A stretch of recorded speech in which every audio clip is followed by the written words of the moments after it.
Welcome to Family Time at your library. Today we're going to read Betty and the Yeti by Ella Burfoot and brought to you by Macmillan Children's Books.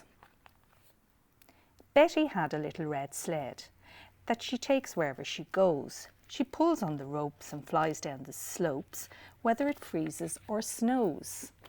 And there you go, there's Betty on her little red sled. Betty finds things in the snow when she goes out to play. She puts them gently on her sled and then goes on her way. One day she found a pair of gloves. She puts them on her sled and a jingly jangly fluffy hat which she wore upon her head.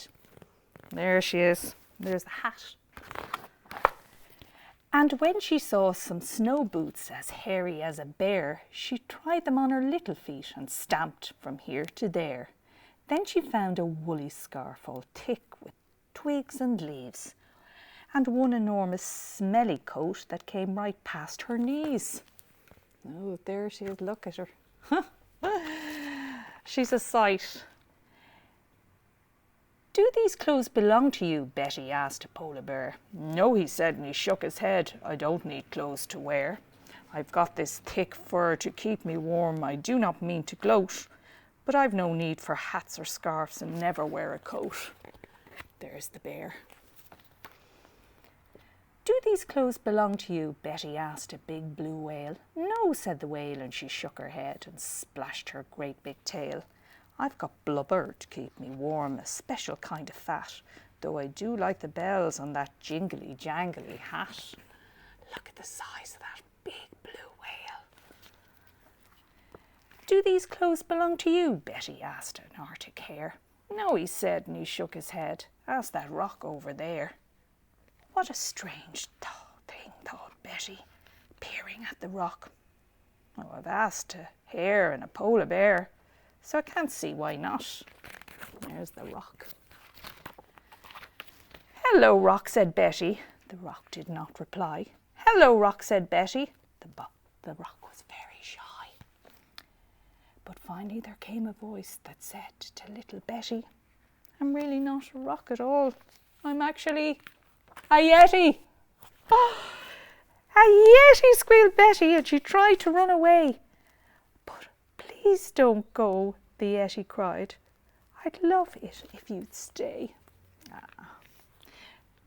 Yetis in the wild, you see, are rather shy and small.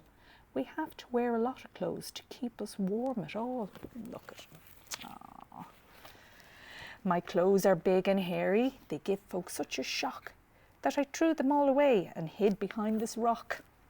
It's very hard to make a friend in the land of snow when you've scared them all away before you've even said hello. Oh, look.